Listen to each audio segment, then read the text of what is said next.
Between the iPhone 16 Pro and 16 Pro Max, the latter seems like a bigger deal because of its enormous 6.9-inch screen, but I am telling you, the iPhone 16 Pro should not be overlooked. I have been using both of these new iPhone Pros side by side, and I think the regular iPhone 16 Pro is a better value for $999 US. You get a bigger display than last year, the most powerful 5x zoom that used to be a Pro Max exclusive, and an impressive battery life boost based on our testing. Otherwise, the iPhone 16 Pro has all the same goodies as the Pro Max, including the powerful A18 Pro chip, upgraded 48 megapixel ultra-wide camera, and impressive video features like 4K 120 FPS slow-mo videos and audio mix for zapping background noise. Apple Intelligence features like writing tools and the new Siri are promising based on early testing of the iOS 18.1 developer beta, but that won't officially arrive until October. As you will see in my iPhone 16 Pro review, this is ounce for ounce one of the best phones you can buy and the best iPhone for power users on a budget, even if there's not a truly wow feature yet for Apple Intelligence yet.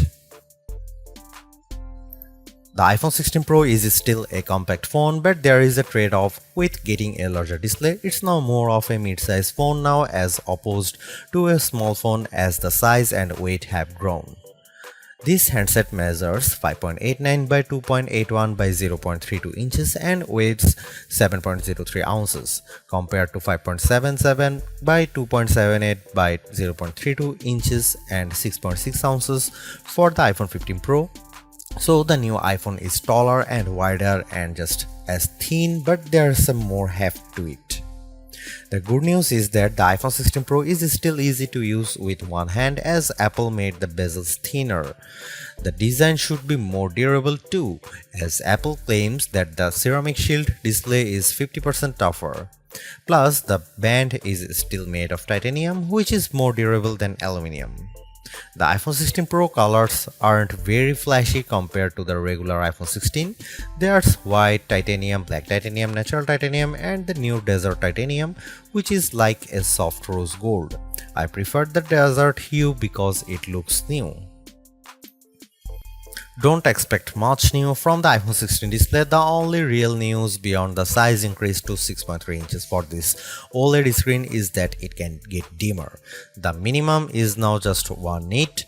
I put the two phones side by side in a dark room and I noticed the difference immediately. What's the benefit? You can use your phone in bed without disturbing your partner, and if you are using standby mode, the iPhone 16 Pro won't be as bright when you are using it overnight as an alarm clock. Otherwise, you get the same 120Hz refresh rate on this Pro Motion display and the same max brightness. Apple claims a peak brightness of 2000 nits outdoors and 1600 nits for HDR content. We simulate outdoor conditions with a flashlight and the iPhone 16 Pro reached 1553 nits. That's higher than the Galaxy S24 Ultra but way behind the Google Pixel 9 Pro. The iPhone 16 Pro has a few key upgrades that I appreciated during my testing. There's a sharper 48 megapixel ultra-wide camera, a faster 48 megapixel main fusion camera with zero shutter lag, and the 5x tetra prism zoom borrowed from the Pro Max series. In addition, photographic styles are integrated directly into the Camera and Photos app, so you can change skin undertones and the mood effect of your photo on the fly. Plus, you can tweak it after the fact. To test the iPhone 16 Pro's faster performance, I had my son take a photo of me shooting a jump shot side by side with the iPhone 15 Pro, and the result is brighter and more detailed image. How does the iPhone 16 Pro compare to the best camera phones? I shot a number of pictures using the iPhone 16 Pro alongside the Samsung Galaxy S24 Ultra and the Google Pixel 9 Pro XL to find out. I put the ultra-wide camera to the test on the iPhone 16 Pro with this shot of a beach and Apple comes out on top. The colors are more natural through the iPhone versus the Galaxy S24 Ultra, and Samsung's peak looks distorted on the right side by the flowers. Here are some camera samples of iPhone 16 Pro.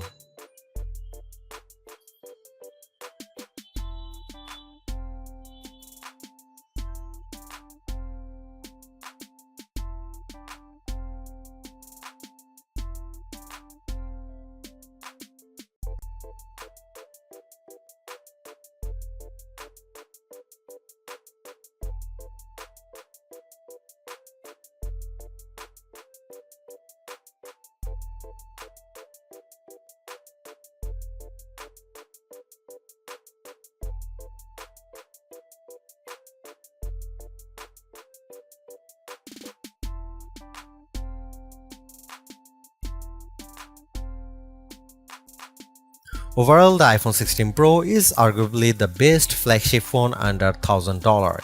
You get the same excellent cameras as the iPhone 16 Pro Max for $200 less, and I think the screen is big enough at 6.3 inches while being easy to use with one hand.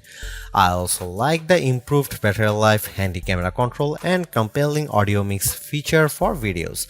The Apple Intelligence capabilities such as writing tools, the new Siri, and cleanup show promise, but some of the more exciting features like ChatGPT integration, image playground, and the Google Lens like visual intelligence are coming later.